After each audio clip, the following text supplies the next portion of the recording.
You fall in love with someone who seems perfect. They laugh at your jokes, share your interests, and make you feel like the most fascinating person alive. 6 months later, you're staring at the same person wondering why they suddenly seem so ordinary, so flawed, so human.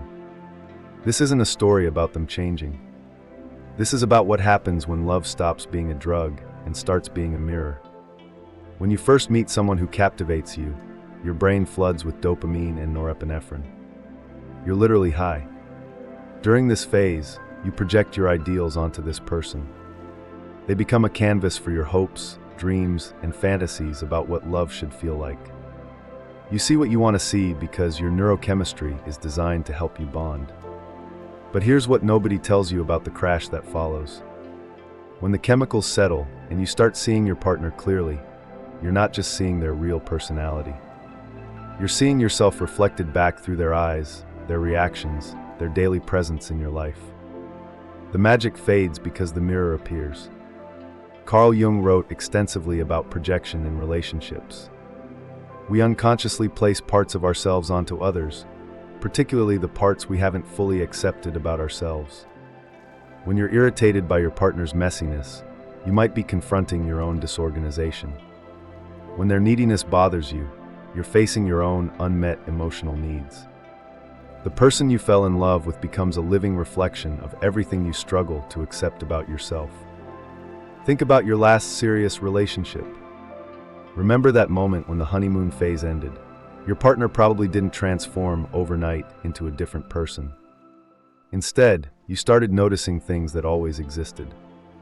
Their anxiety, their defensiveness, their way of avoiding difficult conversations. These traits bothered you because they reminded you of your own patterns. This mirror effect explains why some people jump from relationship to relationship, always finding the same problems with different people. They're running from the reflection, not the person. The patterns repeat because the mirror keeps showing the same unresolved parts of themselves. Alfred Adler understood this dynamic through his concept of social interest. He believed that healthy relationships require us to move beyond our own self-focused perspective and genuinely see the other person as they are, separate from our projections. When we can't do this, relationships become battlegrounds where we fight against aspects of ourselves. You've probably experienced this. Your partner does something that triggers a disproportionate emotional reaction in you. The intensity of your response has less to do with their action and more to do with what their behavior represents about something you dislike in yourself. The mirror is reflecting back a part of your shadow you'd rather not see. The psychology research supports this. Dr. John Gottman's relationship studies show that couples who last aren't the ones who never fight. They're the ones who can see past their projections and respond to their partner's actual needs, rather than reacting to their own triggered emotions. When you understand that your partner is a mirror, everything changes. Their flaws stop being personal attacks on your happiness. Their struggles become opportunities for you to examine your own emotional patterns. Their growth becomes connected to your own willingness to face what the mirror shows you. This doesn't mean accepting bad behavior or staying in unhealthy relationships. The mirror reveals truth about both people. Sometimes that truth is that you're incompatible. Sometimes it shows you that you're both carrying unhealed wounds that prevent genuine intimacy.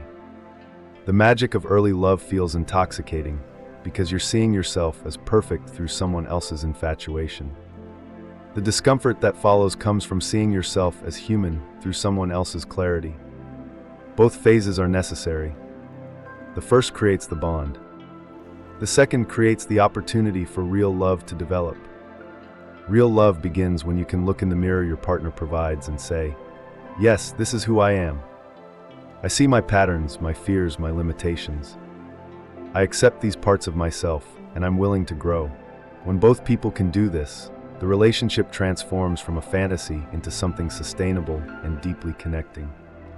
The next time you feel frustrated with your partner, pause and ask yourself what part of you they might be reflecting. The answer will tell you more about your path to growth than any self-help book ever could.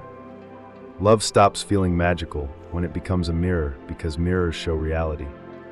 The real magic happens when you're brave enough to love what you see.